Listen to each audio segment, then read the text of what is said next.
Amis internautes, bonsoir. Nous sommes sur Auteur spirituel et aujourd'hui nous sommes le mardi 25 avril 2023. Nous ne sommes pas revenus sur notre channel depuis quelque temps. Mais j'espère que vous n'avez pas oublié que je vous ai dit que nous ne sommes pas nécessairement dans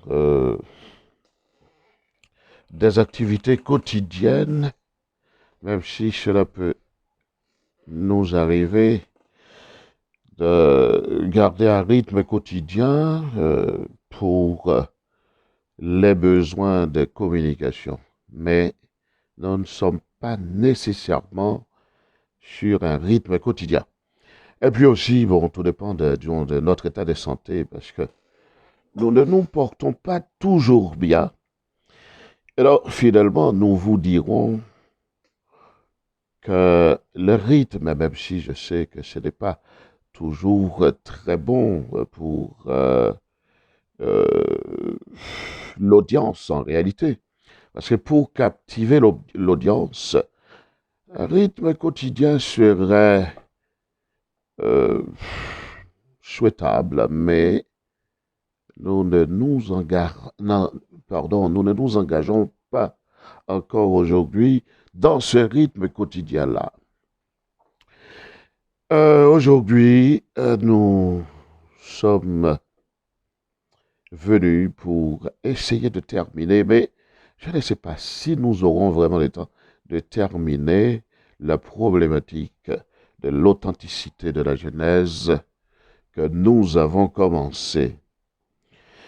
Nous vous avons promis lors de la dernière vidéo que nous allons revenir sur la question de la sanction, ou du moins de la punition des petits arrogants d'aujourd'hui qui défient Dieu en dépit du fait même qu'ils prétendent qu'il n'existe pas. Alors, est-ce que Dieu va regarder au blanc des yeux comme cela ces petits arrogants, ces ennemis, j'irais, ou est-ce qu'il va agir et agir dans le temps présent? Euh, Revenons sur, arrêtons-nous de préférence sur quelque chose, sur la notion, au moins, sur l'expression les ennemis de Dieu. Dans la Bible, quand on parle d'ennemis de Dieu, tout comme quand on parle de méchants, on ne parle pas nécessairement de ceux qui perpètrent des crimes. Oui, ces gens font également partie de ceux que la Bible appelle les méchants. Mais n'est méchant, n'est ennemi de Dieu que tout individu qui ne sert pas Dieu. Tout individu qui rejette Dieu. Mais nous autres, quand nous parlons d'ennemis de Dieu ici, là, euh, dans ce dans ce sujet que nous abordons avec vous aujourd'hui, quand nous parlons des ennemis de Dieu, nous allons sortir un peu de la perception biblique de la notion d'ennemi de Dieu pour nous arrêter seulement à ceux qui lancent leur défi à Dieu, leur défi en termes d'arrogance, oui, en termes de corrupteurs, de, euh, en termes de gens qui euh, font des actions ou qui engagent des actions pour amener le plus de monde possible contre Dieu, dans le camp ennemi de Dieu. Nous allons parler, disons, de ces acteurs-là, d'accord? De ces acteurs qui agissent de manière à renverser l'ordre des choses tel que cet ordre avait été établi par Dieu. Ce sont ces gens-là même qui nous intéressent et non l'ensemble de tous ces gens, de toutes ces personnes qui refusent Dieu, même s'ils ne sont pas nécessairement dans un conflit tel que cela se voit, euh, tel qu'on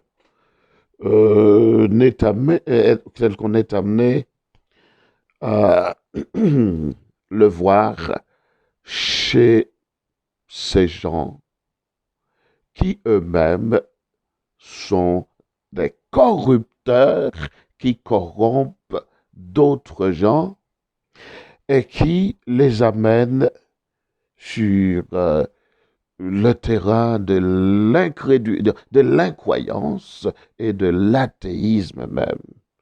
Eux-mêmes, j'ai tendance à les appeler des entités, euh, disons, qui est le, le nom, le substantif que j'ai fait dériver de ce que j'appelle l'antithéisme. Nous avons proposé ce concept il y a quelques années déjà. Oui, dans un de nos livres, ces gens, oui, ces entités,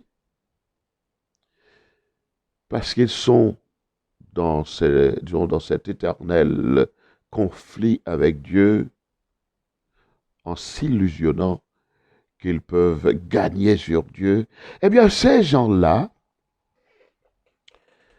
par rapport à tout ce qu'ils font, toutes les œuvres perverses, toutes les œuvres empreintes de méchanceté, empreintes d'arrogance, empreintes de toutes sortes de comportements qui se tournent contre Dieu, ces gens-là ne vont-ils pas payer? Est-ce que Dieu ne va pas les punir, les sanctionner, ainsi qu'il l'avait fait de la génération des antédiluviens, ainsi qu'il l'avait fait à propos des habitants de Babel, ainsi qu'il l'avait fait également à propos des Sodomites, des Sodomiens, des gens de Sodome. Nous savons qu'il y a certaines personnes, ou du moins certaines confessions même, devrais-je dire, qui diront que la sanction, la punition, c'est la punition finale, c'est-à-dire au moment où, au retour de Jésus, oui, après le millénium, hein, pour ceux qui croient dans le millénium, oui, après le millénium, que c'est à ce moment-là que ces gens auront à payer, mais que ce qui doit nous préoccuper là actuellement, c'est de voir l'imminence de la fin des temps telle que la Bible en parle elle-même. C'est-à-dire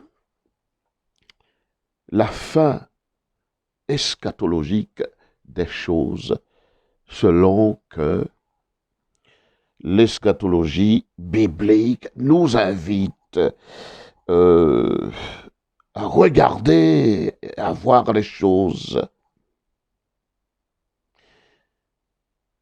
Mais moi-même, je suis venu vous dire que ces gens, ils vont payer leur arrogance, leur perversion, leur méchanceté. Ils vont tout payer avant que le Christ ne revienne. Nous ne sommes pas venus brandir de la menace, puisque ce n'est pas nous-mêmes qui feront les choses ou qui amèneront ces punitions, non. Nous essayons tout simplement de dégager une explication des choses issue de notre lecture de la Bible et notamment d'Apocalypse 12. Notez ça bien, je vous dis que, suivant ma lecture d'Apocalypse 12, les petits arrogants, les ennemis de Dieu, oui, ces gens qui veulent transformer le monde créé par Dieu, qui veulent détruire dans leur méchanceté partie de la population humaine, et qui ont tout essayé d'ailleurs pour y parvenir. Ces gens-là qui veulent modifier l'homme. Ah, l'homme, vous vous souvenez de la façon dont je dis les choses en ce qui concerne l'homme. J'ai dit que Dieu lui-même a mis une touche de perfection dans, dans sa création. Et cette touche de perfection, c'est l'homme, oui, c'est l'être humain lui-même, c'est sa création. La création de l'être humain qui bénéficie d'une telle touche de perfection. Oui, l'être humain, c'est l'œuvre accomplie, l'œuvre parfaite de Dieu. L'œuvre parfaite de Dieu. Écoutez, nous n'allons pas soulever le problème moral qui s'était posé avec le péché. Nous allons rester seulement dans la dimension physique et biologique des choses quand nous parlons d'être accompli, d'être parfait. Oui, biologiquement. Physiquement, Dieu avait réalisé son chef-d'œuvre. Et son chef-d'œuvre était l'être humain lui-même. Mais les petits arrogants d'aujourd'hui, qui disent que Dieu n'existe pas, ils veulent, comme nous n'avons cessé de le dire depuis que nous avons abordé la problématique, ils disent que Dieu, non, pas Dieu, il ne parle pas. Oui, ils ont cru avoir tué Dieu, mais ce n'est qu'une illusion. Oui, ils disent que l'homme est imparfait, qu'il est imparfait dans tout ce qui le constitue, dans toutes ses composantes. L'homme est imparfait et ils prétendent proposer la perfection de l'homme à travers tout ce que nous avons déjà dit dans nos premières vidéos auxquelles nous vous invitons, si vous ne l'aviez pas déjà si vous ne les aviez pas déjà regardés, oui, auxquels nous vous invitons à euh, aller les visionner. L'homme, cet homme arrogant qui a formaté la conscience de la plus grande majorité des gens aujourd'hui, au point où nous avons très peu de gens qui croient vraiment en Dieu et qui croient que tout ce que nous avons vu dans le monde, oui, qui croient que ces choses-là n'ont pas été créées par Dieu parce que l'éducation que les générations actuelles ont donnée aux populations d'aujourd'hui fait que plus grand monde ne croit en Dieu. Oui, pour toutes les choses obscènes, pour toutes les choses perverses, pour toutes les choses empreintes d'une corruption que nous ne saurions même pas décrire, que les hommes d'aujourd'hui brandissent contre Dieu, tout cela contre Dieu. Est-ce que Dieu va les regarder au blanc des yeux? Est-ce que Dieu ne va pas les punir comme par le passé il a toujours puni ceux qui ont osé lui livrer guerre?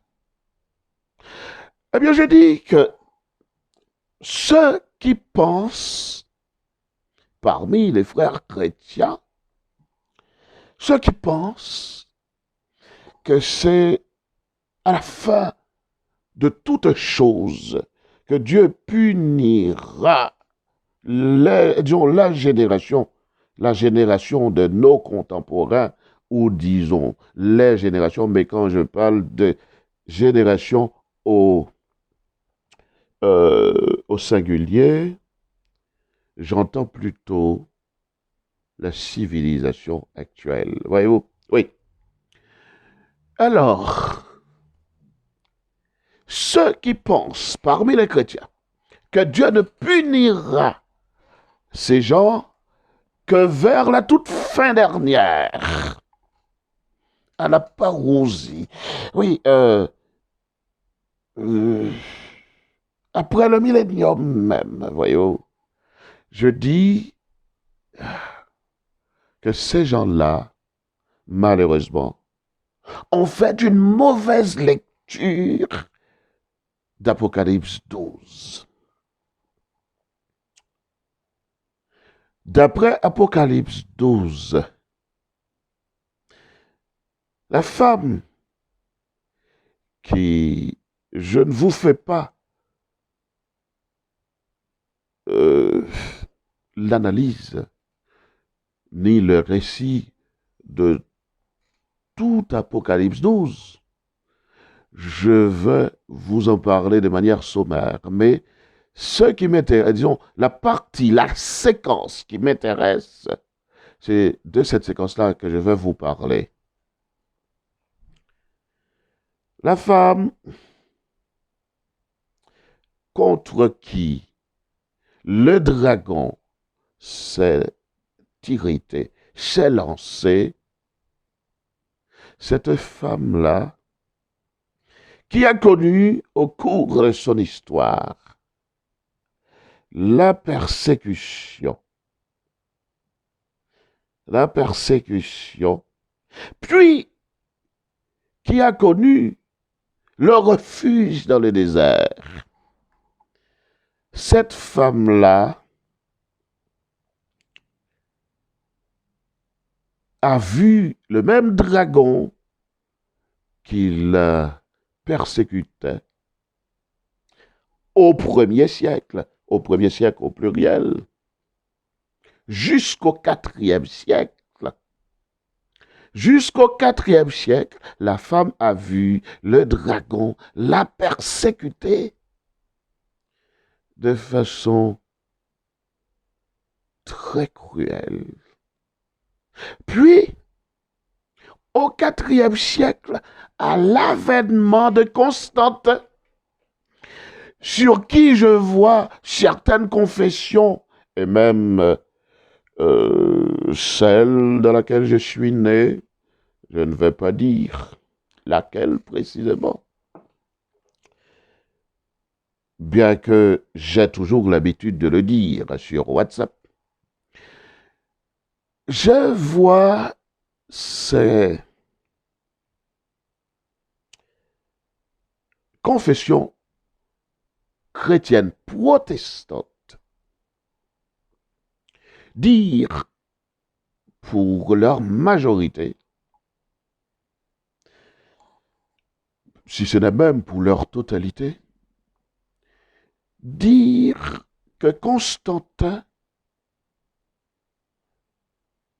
tel que Constantin apparaît dans leur jugement, un jugement sévère, ils disent que Constantin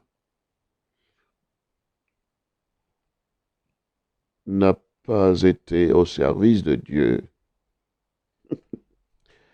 Que Constantin n'a pas été au service de Dieu. Donc, Constantin est à honnir, Constantin est à bannir. Mais pourtant, et la confession, ça c'est une parenthèse, la confession dans laquelle je suis né et grandi, cette confession-là dira même, et avec elle, euh, toutes celles qui voient les choses de la même manière. Oui, cette confession-là même va accuser Constantin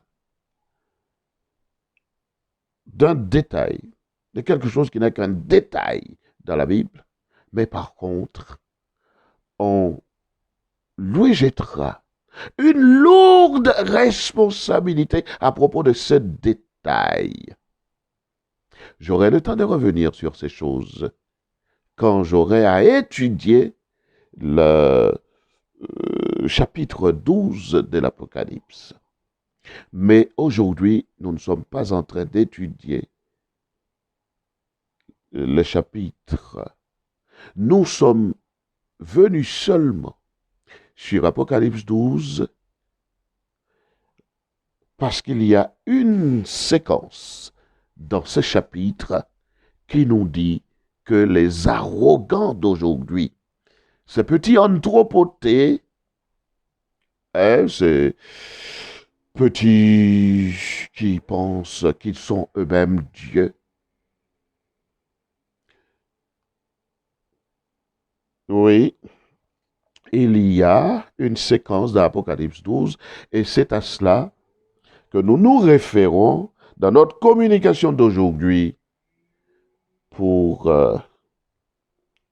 montrer que les arrogants, ces anthropotés, ces entités, qu'ils vont connaître le courroux des dieux comme les générations de l'Antiquité. Oui,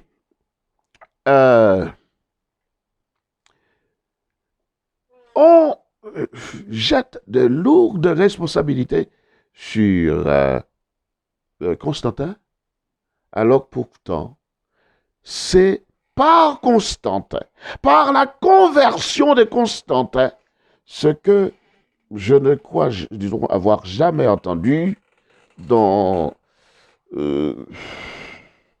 aucune analyse consacrée à Constantin. Et moi-même, sans qu'il me soit venu à l'idée de défendre Constantin bec et ongle contre quoi que ce soit, je suis venu dire qu'une lecture attentive, une lecture véritablement herméneutique d'Apocalypse 12 nous permet de voir en Constantin celui que Dieu avait choisi à travers sa conversion pour sortir l'Église, pour sortir le peuple de Dieu du cycle infernal des persécutions des 3 premiers siècles. Ce n'est que grâce à la conversion de Constantin que l'Église, ainsi qu'on doit en comprendre la notion dans la Bible, notamment, oui, dans toute la Bible, mais notamment dans ce chapitre-là, oui, pas que dans ce chapitre, dans le livre d'Apocalypse, dans son ensemble, oui, ce n'est qu'à travers la conversion de Constantin que l'Église de Dieu, que le peuple de Dieu est sorti du cycle infernal de la persécution. Comme je vois la majorité des confessions, et notamment celles d'où je suis issu, comme je les vois faire, situation à laquelle je m'inscris en faux moi-même, ils vont confondre la période de la persécution. Elles vont des préférences, oui, parce que je parlais des confessions. Elles vont confondre les 2 périodes qui concernent la persécution elle-même en tant que telle et la période de l'exil, du refuge de l'Église de Dieu, de la femme, de l'Église de Dieu dans le désert. Elles vont confondre cela, ces deux séquences-là, malheureusement. Or, de la conversion de Constantin jusqu'à l'apparition de Luther, Martin Luther, l'Église de Dieu n'était plus dans la persécution. L'Église de Dieu était dans le désert, en exil dans le désert. L'Église de Dieu a changé, malheureusement, de statut. J'ai dit malheureusement des statuts, alors pourtant, j'aurais dû me réjouir que l'Église ait été sortie de ce cycle infernal des persécutions des trois premiers siècles. Alors pourtant, je dis malheureusement, l'Église a changé un peu l'ordre des choses. Et que cette Église-là, qui a connu l'exil, le refuge notamment, le refuge, cette Église-là s'est transformée en Église qui va persécuter. C'est cela que je trouve dommage. Et c'est ce qui m'a fait dire malheureusement, pour l'histoire, malheureusement, cette Église a changé, a transformé l'ordre des choses. L'Église a donc failli à ce moment-là. Nous aurons le temps de revenir là-dessus quand nous aurons consacré une étude particulière au chapitre. Or, maintenant que l'Église est sortie de l'exil à travers l'œuvre de Martin Luther, Que va-t-il donc se passer? Eh bien, le dragon qui s'acharne, contre la femme, le dragon ne va pas s'arrêter là. Le dragon va lancer derrière la femme, c'est-à-dire derrière l'Église de Dieu, un fleuve. Un fleuve. Et ce fleuve-là, toute l'étude herméneutique, toute l'étude philologique, toute l'étude rhétorique que j'ai faite sur la question m'amène, oui, à désigner ce fleuve comme étant le fleuve actuel que nous sommes en train de voir là, c'est-à-dire l'ensemble des choses obscènes, l'ensemble des perversions auxquelles nous amènent les corrupteurs, ces ennemis de Dieu, ces arrogants qui se prétendent Dieu et qui veulent détruire dans toutes ces dimensions l'œuvre de Dieu. Ce fleuve de corruption, comme je l'appelle, et j'aurai, je vous le promets, l'occasion de revenir là-dessus dans l'étude que j'aurai consacrée à Apocalypse 12. Il dit que ce fleuve de corruption, ce fleuve d'immoralité,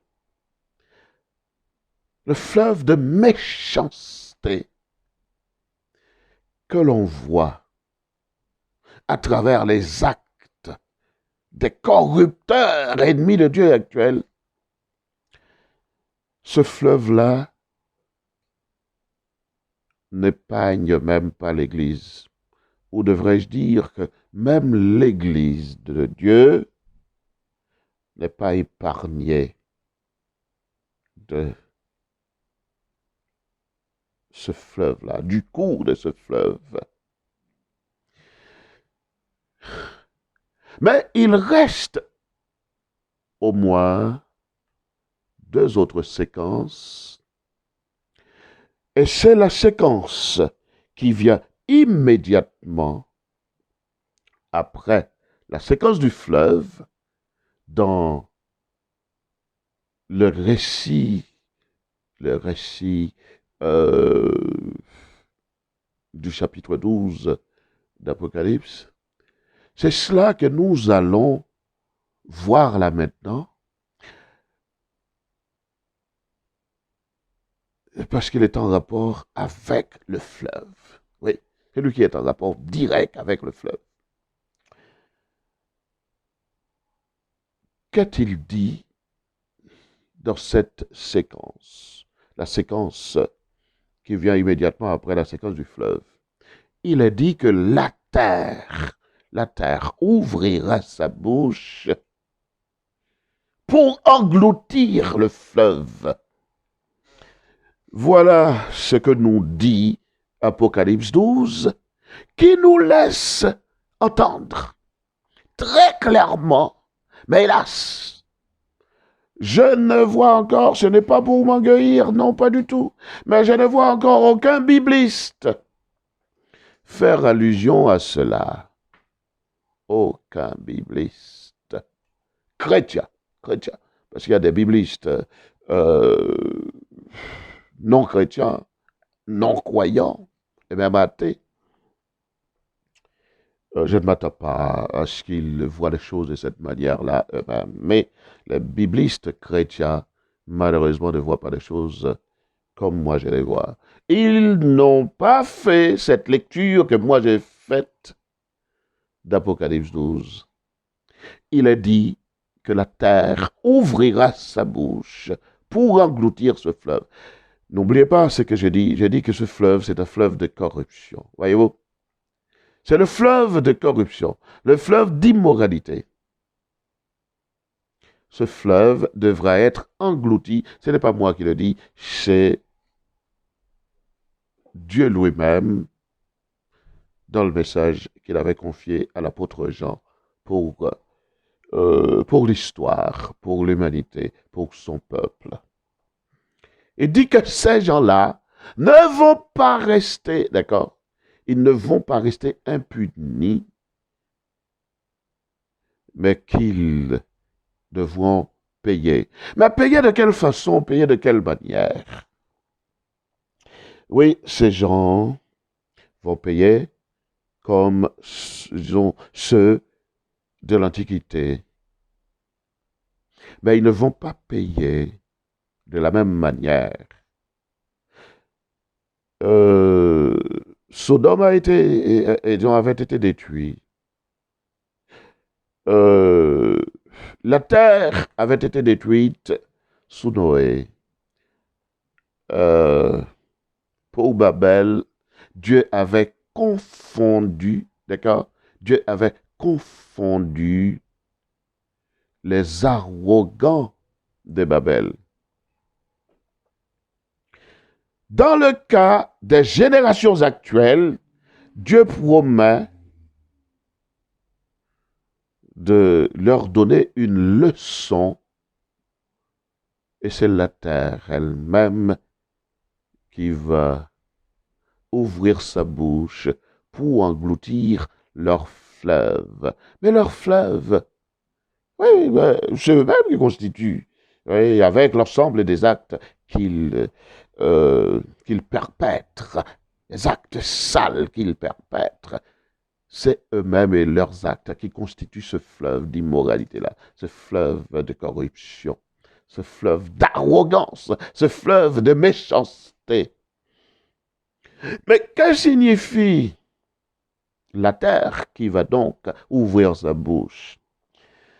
Ben écoutez, dans le cas de Noé, le verdict divin était un verdict physique, matériel. Dans le cas de...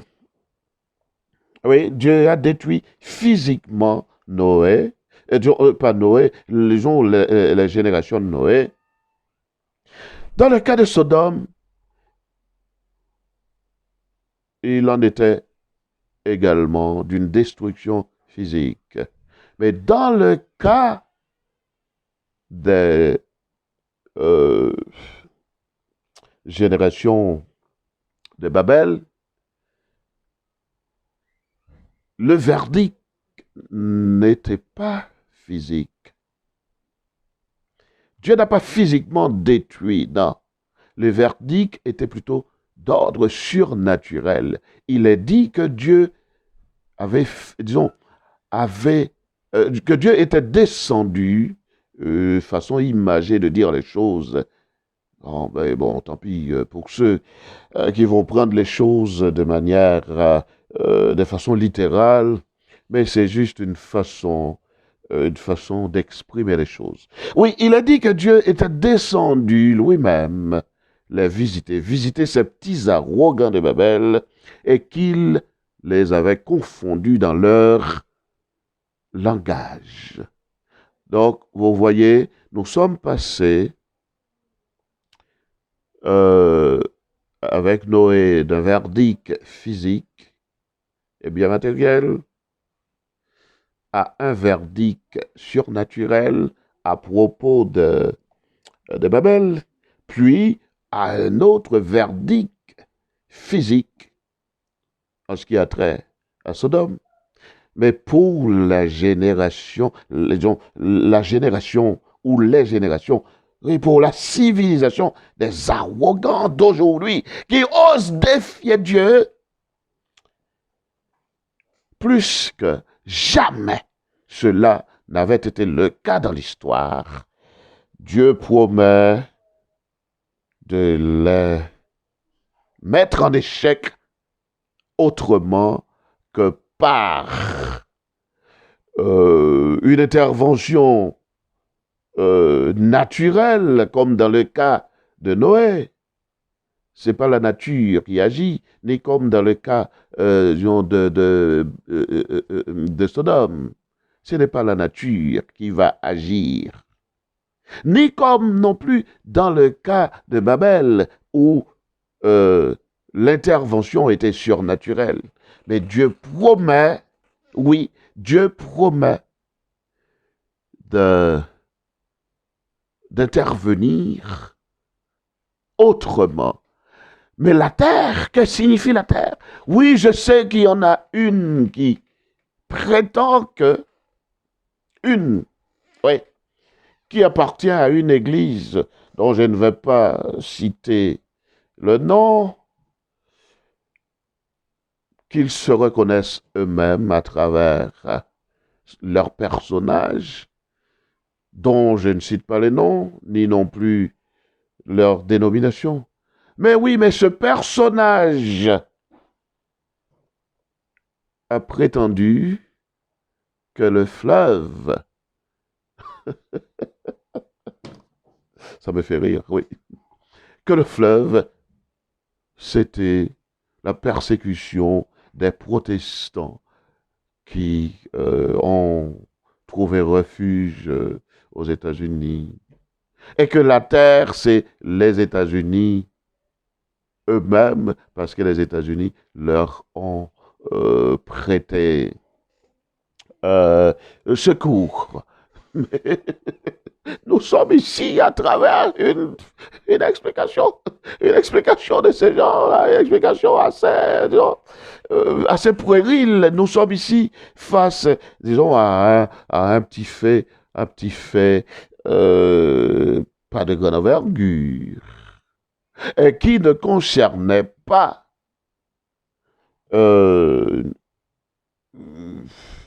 la Terre, l'humanité dans sa globalité. En même temps que ce fait-là était un petit phénomène local de l'ordre d'un continent, à savoir le continent européen. Encore que ce qui s'était passé, suivant ce qui ressort, je ne dirais pas vraiment grand-chose pour permettre à d'autres d'identifier ce personnage ni cette dénomination. Oui, je dirais que, encore que, ceux qui avaient été persécutés étaient, très peu de gens. Là, si l'on doit tenir compte des éléments d'information que nous trouvons dans le texte, nous verrons qu'il s'agit d'un phénomène global, autant pour ce qui est trait au fleuve que pour ce qui a trait à la terre qui va ouvrir sa bouche pour engloutir le fleuve. Que représente donc la terre dans la symbolique des figures de style, des figures rhétoriques, ici là? Écoutez, la terre représente l'ensemble des individus, l'ensemble des gens, l'ensemble des populations. C'est ce que je me mets à dire depuis, je ne sais même plus trop combien d'années. C'est que je me mets à dire, mais que ceux qui sont malheureusement sous l'opium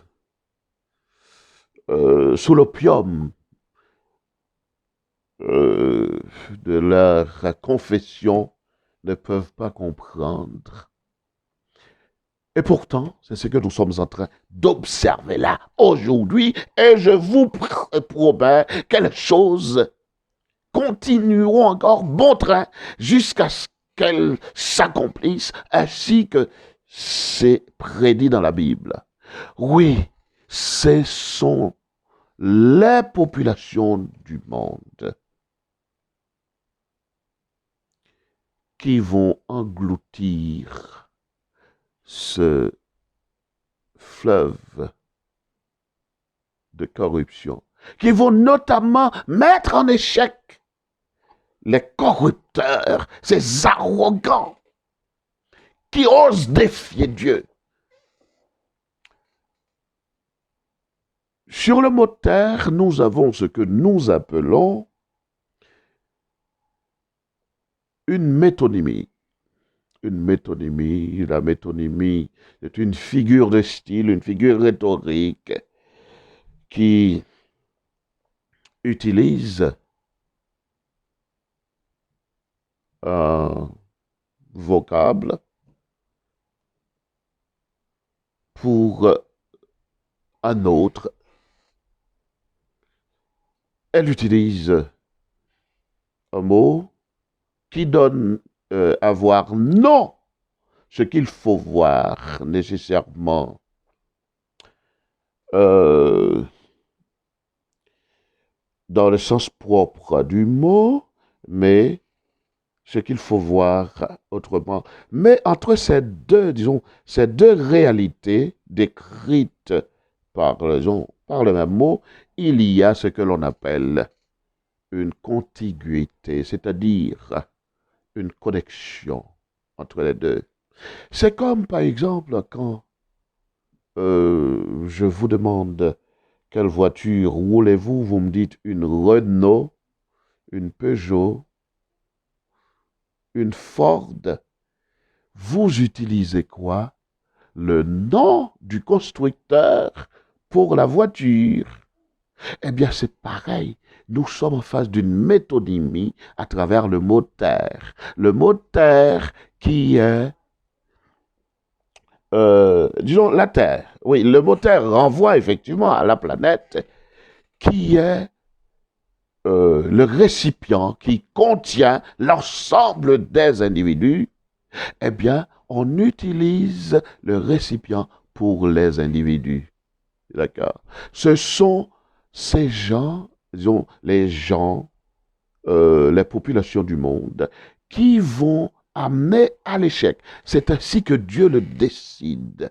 Ce sont ces gens-là qui vont amener à l'échec les grands arrogants qui défient Dieu de différentes façons.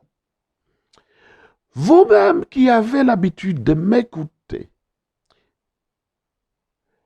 pour la plupart, ceux qui me fréquentaient depuis une quinzaine, une vingtaine d'années, avec qui je faisais ce genre de réflexions depuis lors, s'il vous arrive d'écouter cette vidéo, je vous saurais gré de témoigner du fait que je vous disais ces choses depuis à peu près une vingtaine d'années. Quant à vous, vous autres, avec qui j'ai discuté de ces choses depuis 8 ans déjà, sur WhatsApp, ne soyez pas de mauvaise foi. Témoignez pour dire que, oui, témoignez sur ma chaîne, oui, dans les commentaires, pour dire que j'avais annoncé ces choses depuis quelques années. Témoignez également, ainsi que je le demande à ceux avec qui je discutais de ces choses il y a 15-20 ans aussi, de le faire.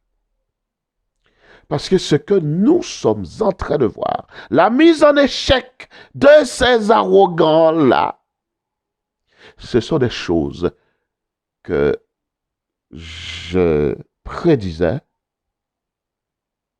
depuis environ une vingtaine d'années, et nous sommes en train de les voir là actuellement, et je vous promets, ce n'est pas moi-même qui vais réaliser ces choses, c'est Dieu lui-même.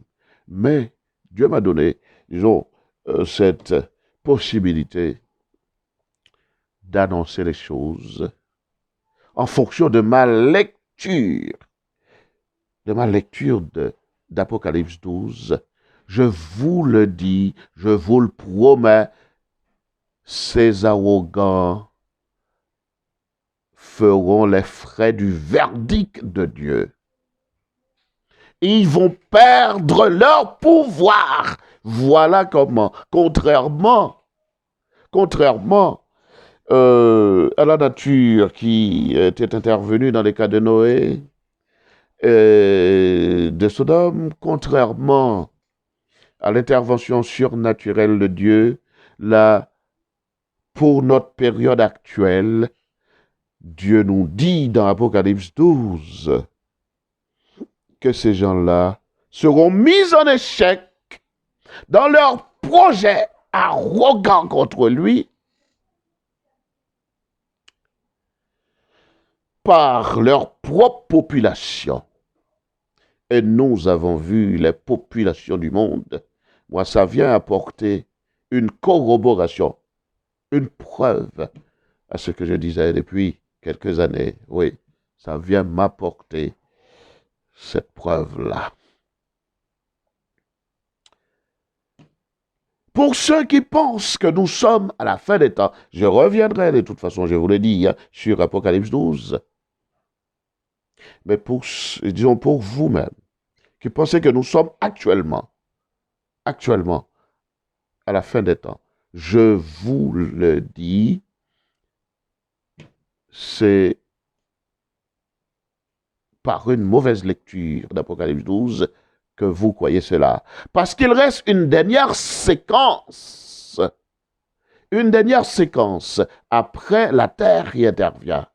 Il est annoncé une autre séquence, la dernière, au cours de laquelle le même dragon va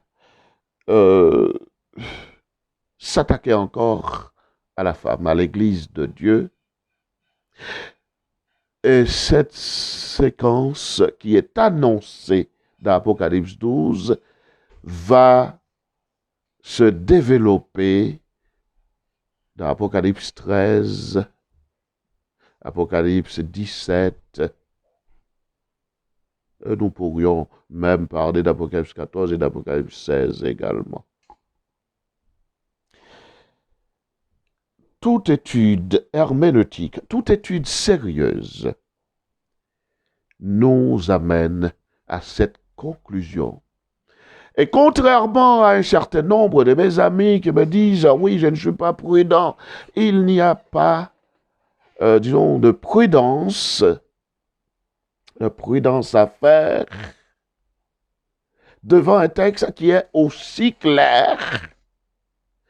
Si l'on ne parvient malheureusement pas à comprendre les choses ainsi que cela est énoncé dans l'Apocalypse 12, c'est parce qu'on n'a pas compris Apocalypse 12. C'est parce que nos lectures, et je ne parle même pas que de la lecture d'Apocalypse 12, je parlerai de l'ensemble de nos lectures en tant que biblistes de la Bible. Nos lectures sont fausses si cette grande évidence qui est là ne vous tombe pas sous la conscience. Partagez cette vidéo parce que dites-vous bien que ce que nous sommes en train de faire, ce n'est pas pour nous-mêmes. Ce n'est pas pour nous-mêmes. Partagez cette vidéo, vous autres amis chrétiens, et même ceux qui ne sont pas chrétiens, mais qui sont intéressés par ces genres de réflexion sur les choses du monde. Je vous le dis encore, ces choses-là, c'est la Bible qui les annonce. Vous les verrez toutes s'accomplir. Et moi-même, je vois aujourd'hui, et cela depuis à peu près, oui, 3 ans, je vois toutes les preuves qui sont apportées à tout ce que je disais il y a à peu près 20 ans. Et ces preuves-là doivent aller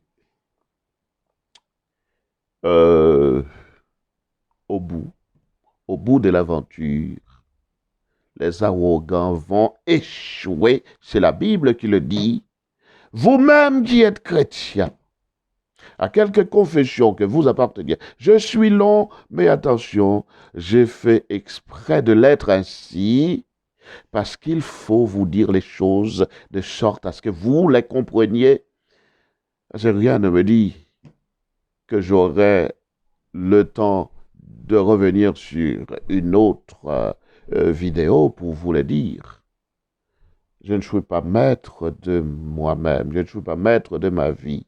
Je ne sais pas si je ne vais pas être fauché là maintenant, après quelques secondes, après, disons, quelques heures, après quelques jours, quelques semaines, etc. Voyez-vous, c'est pour cela que je suis aussi lent. Quand vous allez voir la réalisation finale de ces choses, mais moi-même, je vous dis que je vois déjà, et beaucoup parmi vous, avec qui j'ai discuté de ces choses, devaient vous en convaincre déjà à partir des choses que nous sommes en train de voir depuis quelque temps là. Par exemple, à propos de la pandémie, vous le savez très bien, je vous le disais, j'assurais tout le monde là-dessus. En fonction de ma lecture d'Apocalypse 12, j'assurais tout le monde là-dessus.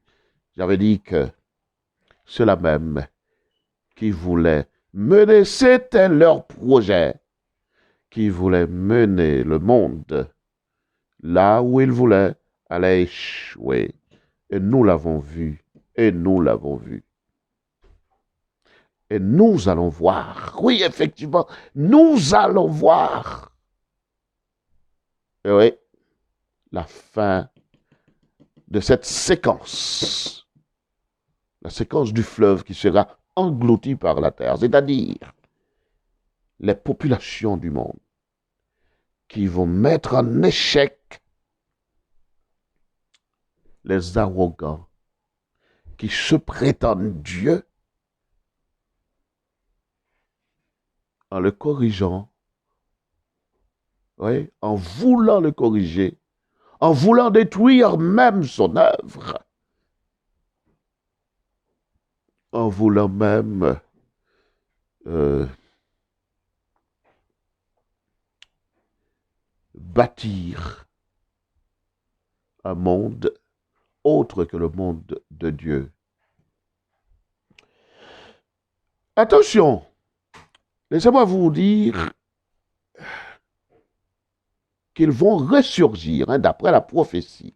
Ils vont ressurgir, ces gens-là, parce qu'il faut que la prophétie s'accomplisse. Mais attention, ces gens, ils en ont pour un bout de temps. L'échec qu'ils vont essuyer là maintenant, l'échec qu'ils vont subir,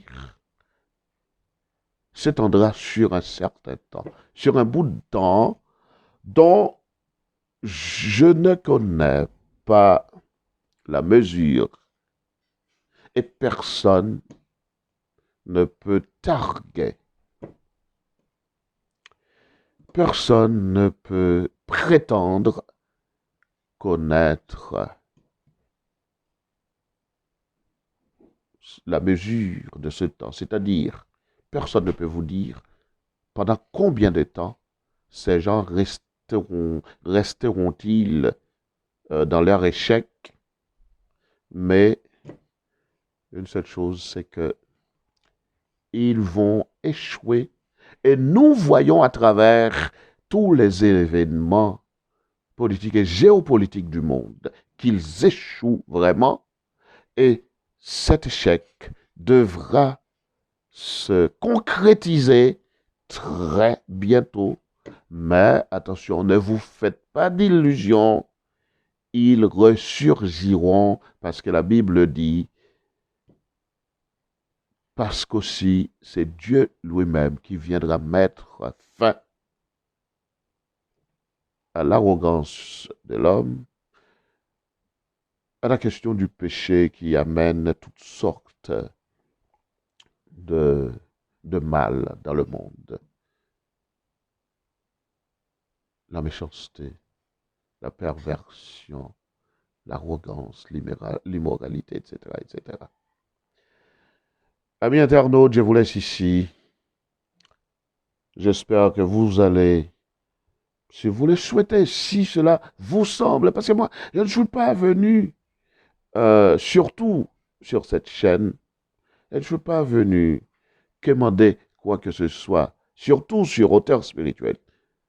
Si vous le souhaitez, si vous souhaitez que je continue l'aventure avec vous et avec le plus de monde possible, afin que l'on puisse prendre connaissance de tout un tas de choses